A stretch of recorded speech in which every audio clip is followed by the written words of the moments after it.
be doing, basically. And if it's okay with everyone, we're going to be recording this today just so we can post it for anyone that's not here. If anyone has a problem with that, please just let us know.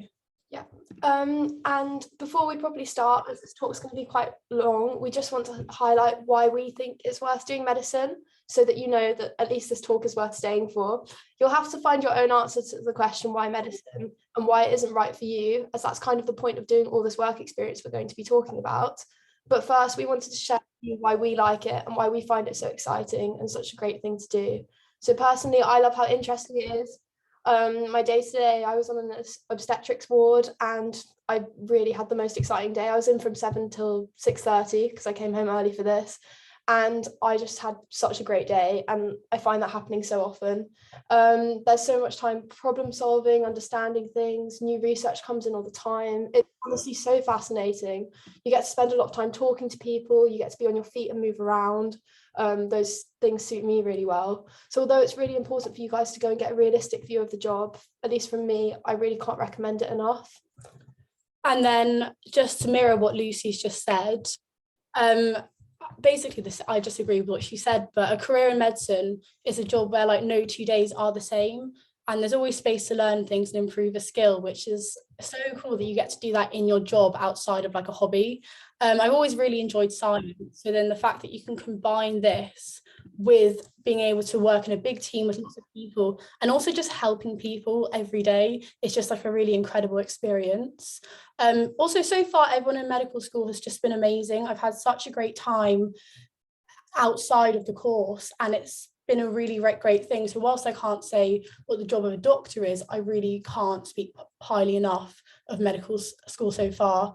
And even though it does require hard work and some determination, I really just at the moment can't imagine doing anything else. So here is, I'm just going to move this out the way. Here's the timeline that we've created for the medical application process, starting now in February and going on. This timeline here with these dates is for current year 12s, but if anyone's listening that's a year 11 or year 10, it's still relevant. But if you just stretch out this work experience, volunteering and job section for an extra year or two. So from now until you put in your UCAT application, a key thing to get started on is obtaining work experience, volunteering, and then also any paid jobs that you're doing. And then following on from that, from July to September, you'll take your UCAT probably. Then before the 15th of October, you'll choose your universities and submit your UCAT application. Then in November, those of you that choose to do it will do the BMAT. Then from November to March, hopefully lots of you will have interviews, and then finally you'll have your A-levels and a nice long summer that you'll really deserve. So the first thing that we're going to talk about is volunteering, jobs and work experience. So work experience can come in a range of forms as long as it meets these 3 aims: experience of people-focused care and understanding the realities of working in a caring profession, and then also the development of the values that are essential to being a doctor, like conscientiousness, communication skills, and working with lots of people. And then finally, a realistic understanding of medicine and the challenges that come with it. So as you can see, these things are quite sort of vague, and it can fit into like a number of things, not just that classical shadowing a doctor that lots of people envision it to be. So here is a little mind map of different sources of work experience. Broadly, there are 2 types of work experience that medical schools kind of look for, and that's either working with people in a caring role, especially those that are disadvantaged or ill, and then also there's a direct observation of healthcare, which is what I'm going to touch on mostly in this section here. So the volunteering and paid jobs is what we'll get onto in a minute. So shadowing a GP in a GP practice can be a really good source of experience.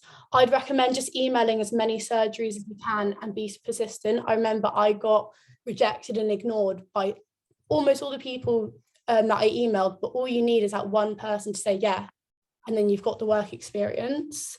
And then past that, you could also shadow a hospital doctor or a surgeon or an anaesthetist. Again, emailing consultants, you can get their emails online, emailing their secretaries is really useful. And then also, if you go onto the Medify website, they have a work experience map, which is just amazing. They have like a map of the UK with like all the work experience places that they found and the details of how to contact them. And it's just very, very useful. And then also, if anyone knows any family or friends that knows a doctor, this is an easier way to sort of get it and just ask and ask and ask. For example, the way that I got my work experience is that a boy in my year at school, his family friend was a doctor. And through that, like, you know, 2 separated links, I managed to get myself a week's work experience in a hospital. And then also you could shadow other healthcare professionals like pharmacists, nurses, physiotherapists, because then if you're doing that, you're then getting that experience of people-focused care, and you're also understanding, you know, the organisation demands of a medical career, even if it's not just shadowing a doctor. And then, of course, since the COVID-19 pandemic, obtaining clinical work experience has been so much more difficult, and medical schools really do understand that.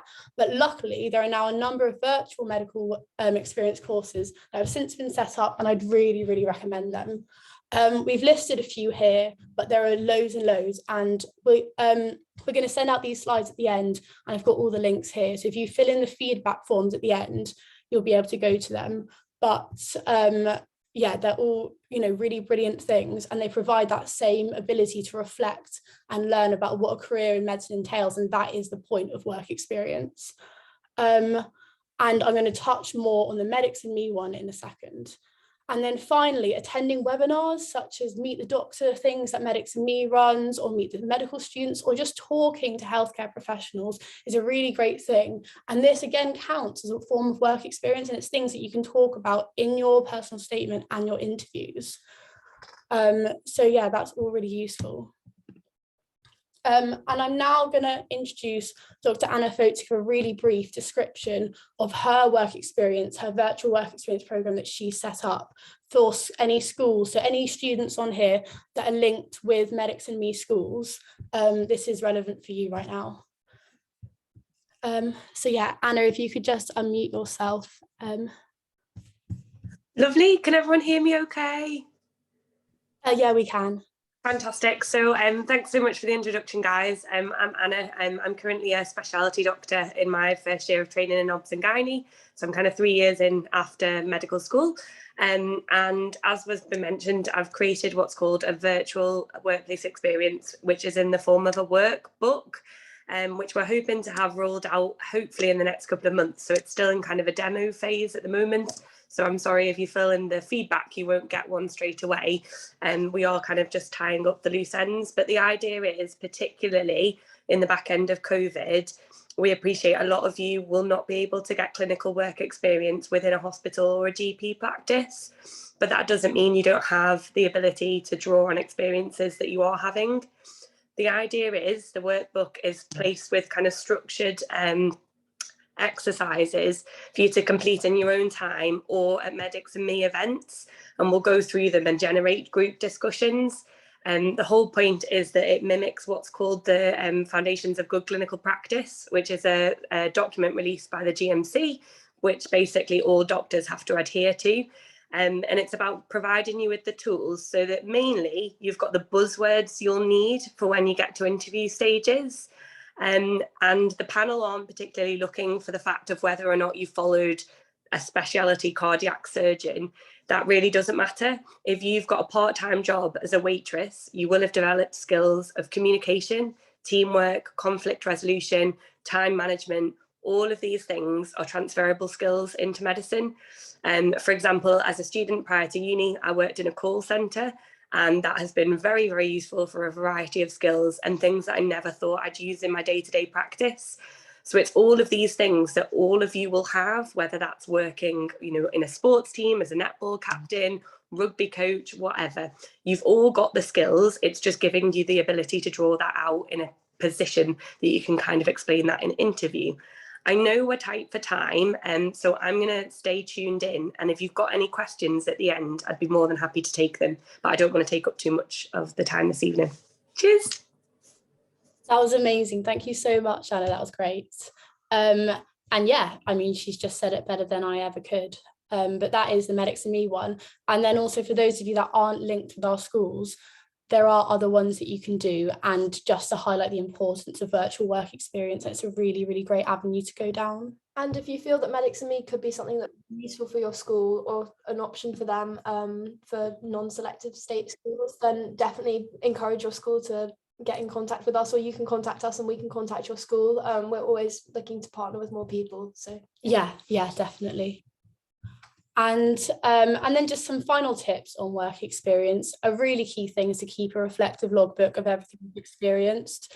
And if you kind of follow this format here, it makes it a bit easier to know what to write about. But it just means that when you come to writing your personal statement, which might be a while after doing your work experience, and then definitely with your interviews, it will all be still fresh in your mind, and you'll be able to know exactly what to write about and be able to pick out, like Anna said, those buzzwords of when you saw teamwork, when you did this, when you did that.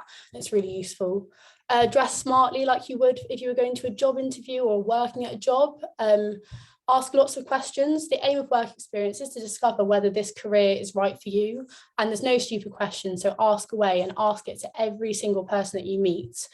Also try and speak to a range of healthcare professionals to have a good understanding of how they work together and how their roles differ, and also to know how the NHS works as a whole. I'd also just like to mention it's really recommended that you get work experience in the UK rather than out of the UK. And of course, if this isn't possible because you're living abroad or you have a lot of family ties abroad and spend a lot of time there, then that is understood. But if possible, they prefer it to be in the UK so that you do then understand how the NHS is working. And then finally, if possible, obtain certificates of proof for anything you've attended, because quite a few medical schools do ask for this proof at the end. So yeah. And finally, I've just included this quote from the Medical Schools Council, essentially outlining that work experience comes in a range of forms, like I've said. And if you're not able to shadow a doctor for a week, please don't worry. Volunteering in a care home is just as good, if not better, work experience. And it all counts in the same way. So there are so many avenues you can go down, and don't panic too much. Yeah, so as Maddie was saying, volunteering is a really, really important part of your medical application, whether or not you also have work experience. There are lots of different types of volunteering, as I've illustrated on this spider diagram here. I think most are self-explanatory, but I'll go through a couple of them just to give you guys an idea of it. So firstly, I guess most predictable one, volunteering in hospitals can be a really great experience as you become more comfortable in the hospital and gain an understanding of what it might be like to work there one day. There are also a lot of different volunteering roles available in hospitals, and so you can find something that you like the look of. For example, I just had a look at my local trust website to see which roles there are for under 18s currently, and I put them down there under hospitals. One of these roles was a dementia volunteer, which allows you to gain many skills through different activities, such as helping patients eat and drink, and then helping with group activities, such as memory lane lunch club or music clubs, and then also building communication skills through providing them with companionship. So you can just see how this would be useful in so many different ways in your application, and then also just in life, like improving your communication skills is really great, and it will also be really enjoyable. And then other hospital roles might include being a dining companion or spending time visiting the elderly. Another common volunteering activity, which I really recommend as I did do it myself, is volunteering in a care home. This is something which I did weekly in lower sixth, and I found it really beneficial. One thing I will mention is that it's worth sending lots of applications for it. I sent many, and I was only successful in getting one and didn't receive many replies even overall. So yeah, it's just all about being really persistent, as there are a lot of students who are interested in doing similar things. Another really great volunteering option is St John's Ambulance, especially as you get to learn first aid, which is super useful and it's quite fun. There are also lots of other students who do it, and they also offer some summer camps, so that's just an extra bit of fun. And then the Special Olympics is also something which Maddie here found super useful and found applying quite an easy process. So that's another good option. And also, as it offers like one-off events and things, you can demonstrate how you enjoy volunteering and how you like working with different groups of people without like what's the word? Spending too much of your time doing it. However, as I'll go on to explain in the next slide, it is really good to do something consistently over a longer period of time too. The list goes on, but there are so many volunteering opportunities out there. So we really recommend you start them soon, as long-term commitment is really helpful. And as this talk is more focused on what to do at the moment, we'll be discussing how to reflect on volunteering experiences at a later point, most likely in August or September, when some of you guys will be writing your personal statements. This is because a huge part of the medicine application is about reflecting on experiences and not just having done them, as Maddie was saying. And this is where your mentors provided by Medics&Me can come in handy, as they can provide feedback and let you know how to draw from these experiences.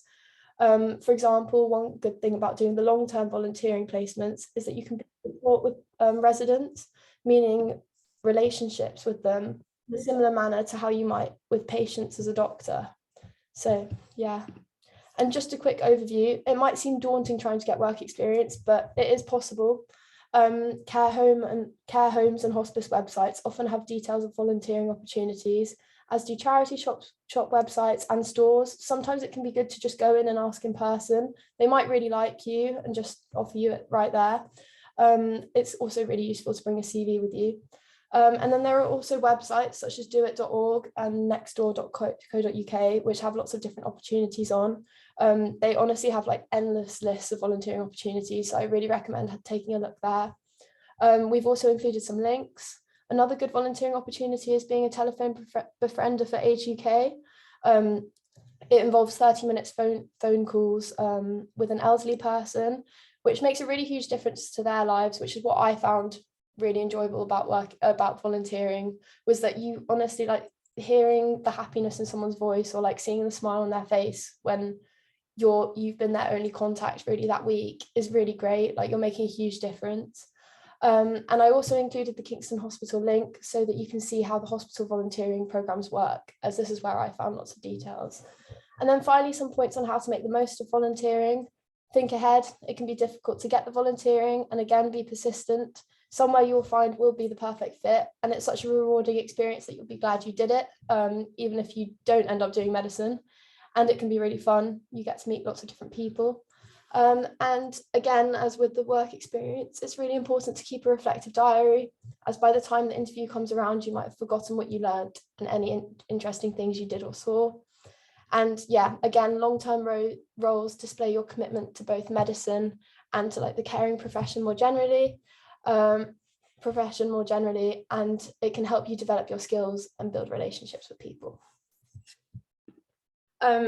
However, paid jobs. So despite what I just said, as volunteering can be useful, if you don't have time to do it because you're already busy with a job or caring for family, you can see this in your personal statement. And I think you're actually encouraged to highlight anything like that in it. And a lot of the time through these jobs, you'll have developed the exact same qualities, skills, time management and organisation skills that you would have through volunteering. A huge part of the application, again, is about reflecting on what you've done, and you can definitely still do this when talking about work or caring for family. That said, if you had time to do a short volunteering role on top of this, if it was just in the summer holidays or something when you have a little less on your plate, this could be something which could add to your personal statement and really help you stand out even more. And then, yeah, here are some useful links. We were gonna give you guys like time for a tea break now, if that works for you. So if you come back in like 5 minutes, and feel free to take a look at these links or ask any questions also. Yeah, at this point, if you want to put any questions in the chat, but yeah.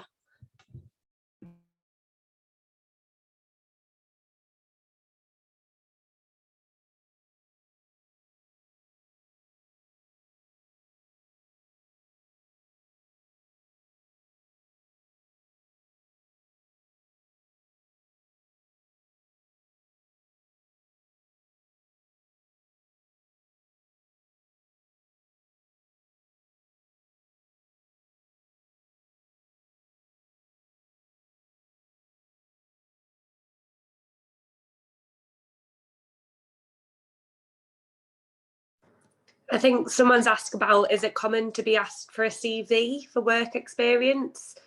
Do you mean the place you're accessing work experience from, or your medical school that's doing your interview? I'm assuming you mean the place that you're going to go and take your work experience. Most places do ask for CVs because they want to see if you've got any other experience. However, it may be that your first experience ever in a workplace, and it's fine to say that you haven't worked somewhere before, but you still have things that you can fill up on your CV. You can say, you know, all of your personal details, how they would contact you for the start, and also any hobbies or interests you have. So, for example, if you enjoy, I don't know, art, like painting or artwork, and you're applying to kind of old people's homes, so a residential home, that might be something that you can help support them with on one of their like skills days, and therefore they might choose you. So there's still lots you can provide on a CV, even if it doesn't include previous employment. I hope that's helpful. Yeah, that's brilliant. And also just to add that it's quite useful to also write a cover letter if you're applying for work experience. So having that CV and cover letter looks quite professional. So if you apply with both, they'll then know that you're quite a serious applicant. Yeah. And then also just to mention that quite a few hospital work experience programs do give precedent to year 12 students over young students, just because it is harder to get places and they want to give it to those that are more likely to apply. So if you're in year 10 or 11 and feeling quite disheartened about not getting it, don't worry, apply again when you're in year 12 and you're much more likely to get it. And in your meantime, work on having your voluntary work and maybe a paid job, and that stuff is really useful. And I think some of them prioritize widening access program people as well, so that's another good way to go for it if that's something that might apply to you. And someone's just asked, if you have lots of work experience, you include it all in your work personal statement or a few key ones. I mentioned others in the interview.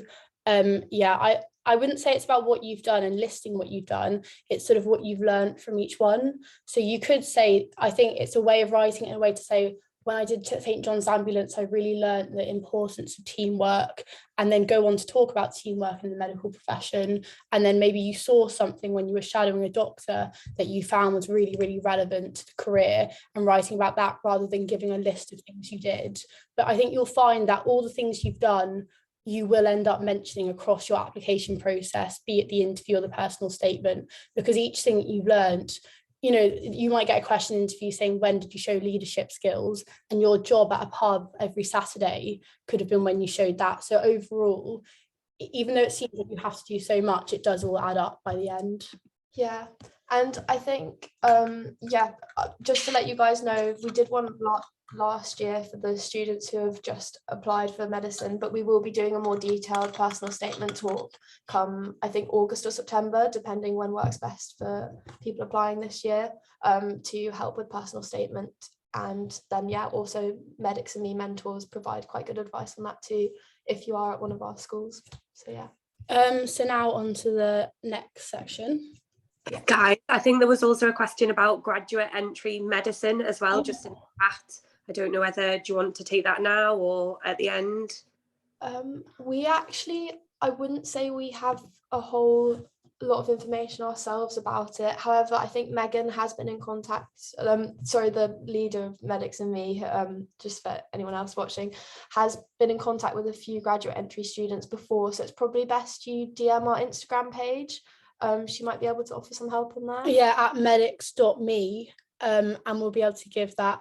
But again, with graduate entry medics, all that we've just said in terms of getting work experience, getting voluntary work, is all equally as relevant and important. And all I can also say is that if you have a bit more time to get a job, such as working as a healthcare assistant, which students that are younger aren't able to do, that can be a really valuable form of work experience and really shows you know how to do it, how you know how to work in the NHS and stuff. So that's a really valuable avenue of work experience to do. And you also get paid. So that's a benefit too. And you can keep doing it. I know lots of people that have then gone on to study medicine and kept their job as a healthcare assistant, which is a great form of earning money whilst you're studying medicine. Yeah.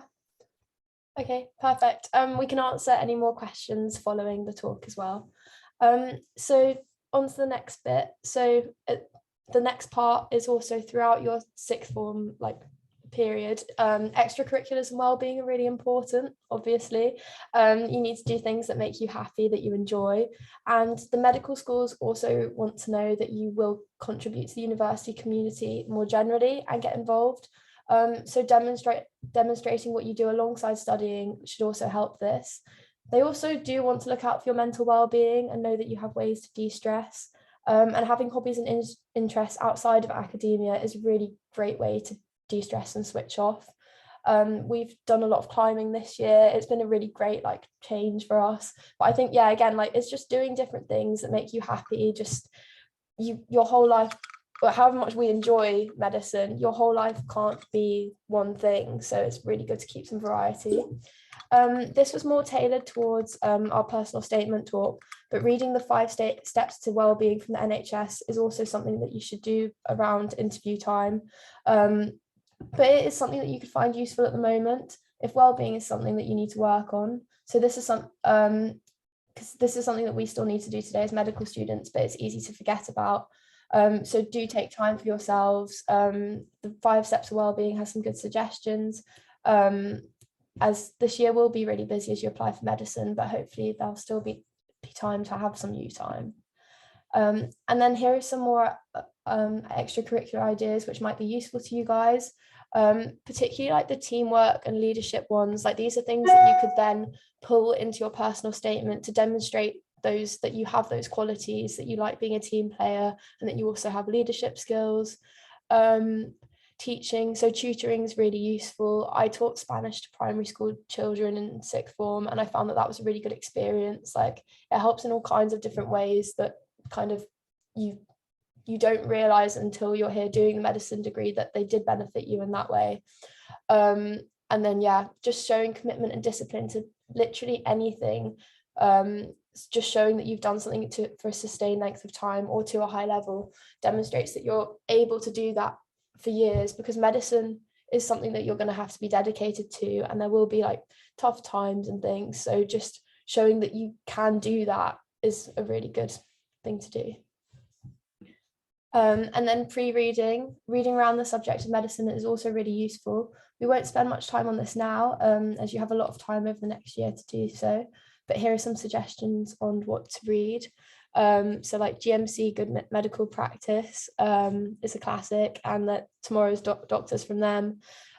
Just really important documents generally, so get to know those, not inside out, just like a brief overview really.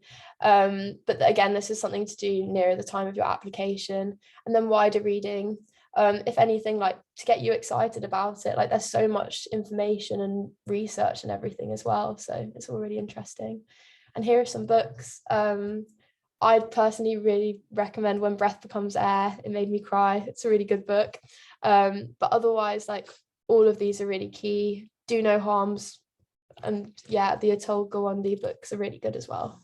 Yeah, like I mean, I read Do No Harm, which is about neurosurgery, when I was in 6th form, and now I'm in 4th year. I'm like doing everything I can with my CV so that I can become maybe a neurosurgeon one day. So things that you read back in 6th form are so important and do really direct possibly your future pathway as a doctor. And just to mention, this is going to hurt. I don't know if any of you have seen it on TV recently. I'm currently on my obs and gynae placement, so this book did scare me a little bit. But honestly, like, yeah, I think it's important to take these things with, like, I don't know, with an open mind. Like, not everyone's point of view of medicine is going to be the exact same, and I've really enjoyed my placement so far. I don't know if that says anything. And it is also a really funny book. I'd recommend reading it anyways. Great book. Yeah, and it's good to hear about different people's experience in medicine, to get like a well-rounded view. So next we're going to be talking about the UCAT admissions test, which you'll be taking sometime over summer, pretty much. So the UCAT is a 2-hour computer-based admissions test, which is used by 30 UK medical schools, and it's taken in the Pearson VUE test centres, which is where, if any of you've done this, your driving theory test, it's in those same centres. It does cost £70, but if anyone is in financial need, there is a bursary scheme, which means that you can sit it for free. So I would really recommend checking whether you're eligible for that and seeing how to apply for it. It's quite clear on the UCAT website. So there are 5 categories to the exam: verbal reasoning, decision making, quantitative reasoning, abstract reasoning, and situational judgment. And then the situational they're all sort of scored by like a numerical score. And then the situational judgment is given bands 1 to 4. We will be giving a UCAT talk again closer to summer. This is just sort of telling you what it is basically, and the fact that you have to do it. And I've included the key dates here, which you can find on the UCAT website. But some really important ones are to know that it's from the 11th of July to the 29th of September. And you can start booking it from the 20th of June. I'd really recommend booking it early so you can get a slot that you want. And it's also, it is recommended to sort of book an earlier-ish slot so that if you do fall ill or if something happens, you can then reschedule it within the sort of time frame. But it's also important to remember that if any of you have your year 12 mocks, because this exam is taken on the year that you're applying for medical school, you can't take it in year 11 or 10, it has to be in that same cycle. And if you do have to reapply for medicine, you do have to take the test again. And it's important to remember that, say you have year 12 mocks, you may not want to be sort of clashing those together, because you obviously are going to want to be focusing on that rather than maybe preparing for the UCAT. So maybe taking it maybe a month or so later so that you have a good 4 weeks to really prepare for it would be the good thing to do. In terms of preparation, it's not really an exam you can revise for, it's an exam that you can practice for, and practice really does make perfect, and it really, really makes a difference to your score. And all I can recommend is just doing question after question, because you learn the techniques and you learn the skills of doing it. And there are loads of online question banks that are free. So I've included here some key ones like the Medic portal, the UCAT consortium question banks have loads of past papers. Medic&Me has loads of questions. Medify is a paid thing. But it does have free UCAT demo questions, which you then can use for free. And Past Medicine, which is what, I mean, all medical students use to revise for their exams, also have UCAT questions. I can't say what their UCAT ones are like because I didn't use it, but I can say that for medical school, Past Med is amazing. So I'm assuming it'd be similar. If anyone is in a situation where they can pay for it, that is brilliant, but obviously that is not available to everyone. And do not worry, because there are enough free question banks online. And same with, like, there are lots of paid courses that you can do. However, you know, I didn't do one and I was okay. And you can just do these question banks, and you can, there's so many resources out on the internet. We'll be giving a UCAT course, like a talk, talking through like question techniques. There'll be so many talks for free that are available. I would just recommend like looking those up as well. So then once you've done your volunteering and jobs and completed your UCAT, you'll then be putting in your UCAT application. So you can choose up to 4 medical schools to apply to on the UCAS form, with then space to apply for an extra course of your choosing. And it's generally like a biomedical course or another scientific course, just because your personal statement is sort of tailored towards what I would be assuming is a scientific and caring role. So then it's a bit harder to apply, for example, arts, because they might think, oh, this isn't a super relevant personal statement. The deadline is earlier than other courses to be aware of, and it's October the 15th at 6 p.m. So, you know, as lots of your friends will be sort of panicking about this a lot later on, you will have to start thinking about your personal statement, maybe across summer and definitely in September and October. The application includes your personal statement, which is 4,000 characters, a reference, probably from a teacher at your school. Make sure it's not a family member or a friend. The school generally will sort this out for you, by the way, the reference and everything. And then all of your achieved and predicted grades.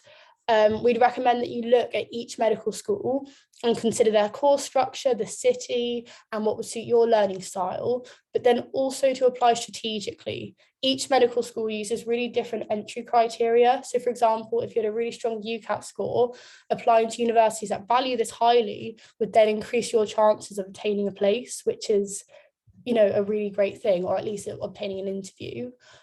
Last year, we gave a more in-depth talk on applying strategically. And again, we will do this before your UCAS application.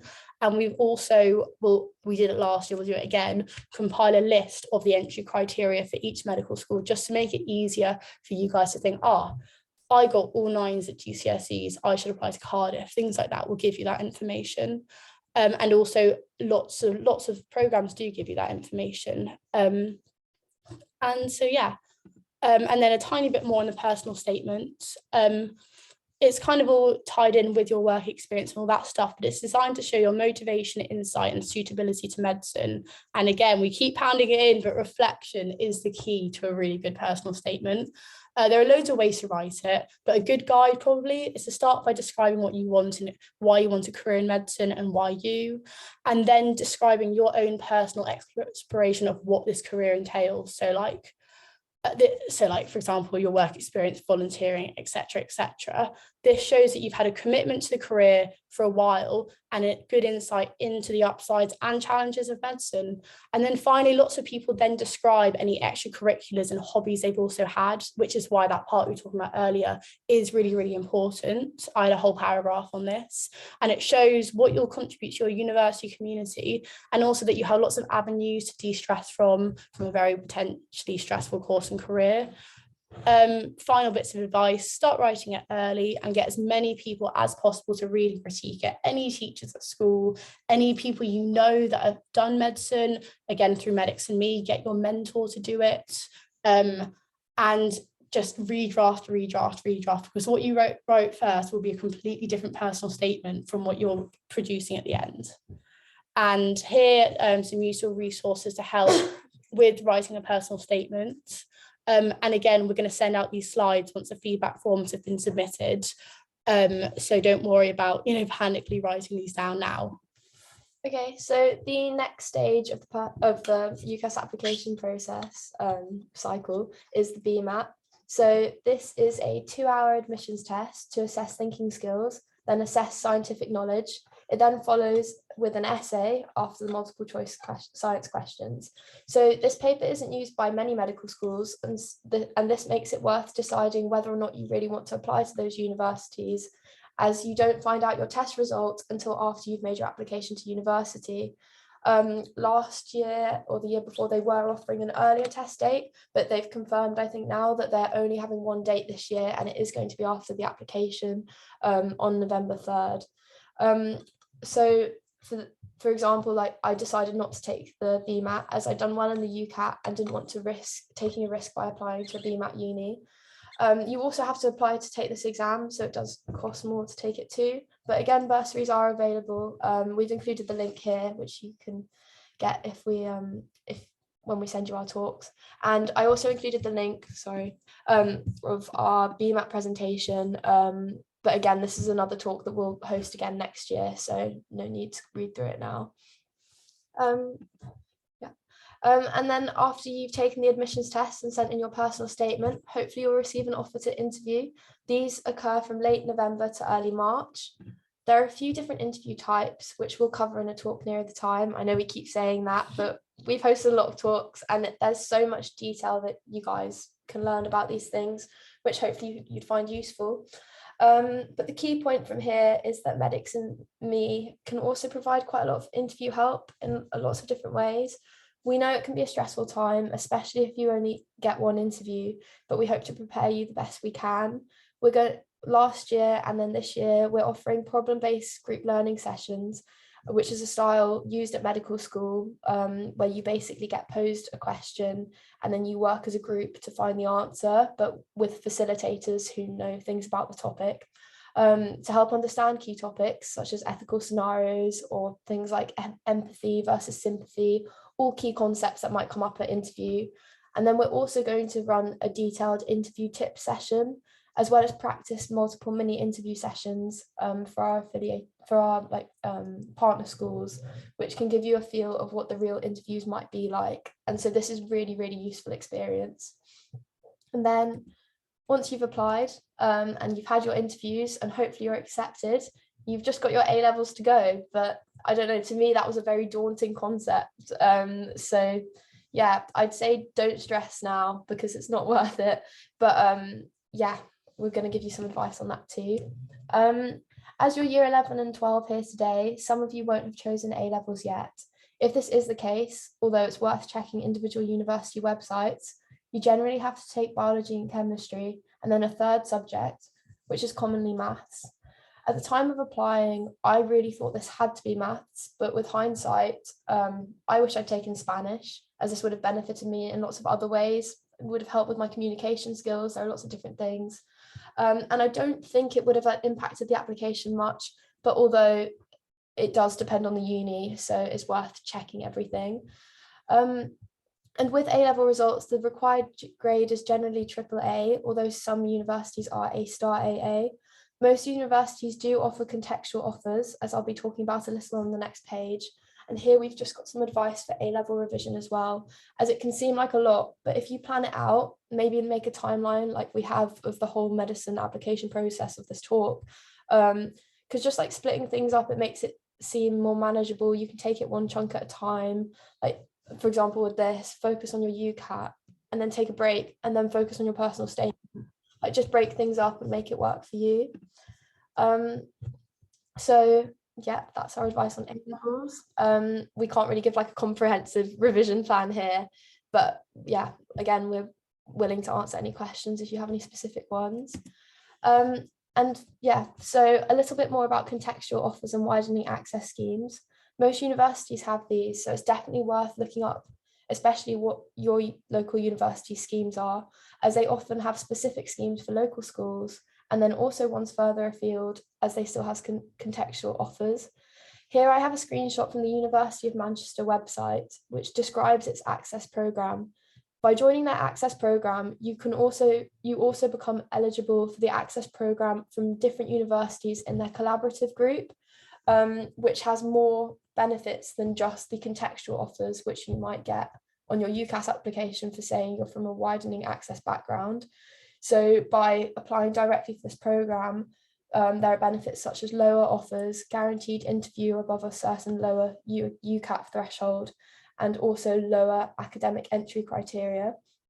The websites for different universities also have a lot of detail on who's eligible, and it does vary slightly by uni. So again, it's worth checking out different ones. And some universities also offer a foundation year with lower grade requirements and different course prerequisites. And so if this is something you could be interested in, it's another really good route into medicine. We have a close friend on our course who does it and who really recommends it. So yeah, the foundation year is another option. And yeah, finally, so how does Medics&Me fit into all of this? We've written a quick summary here so you guys can take a look now. We've mentioned the things throughout the talk,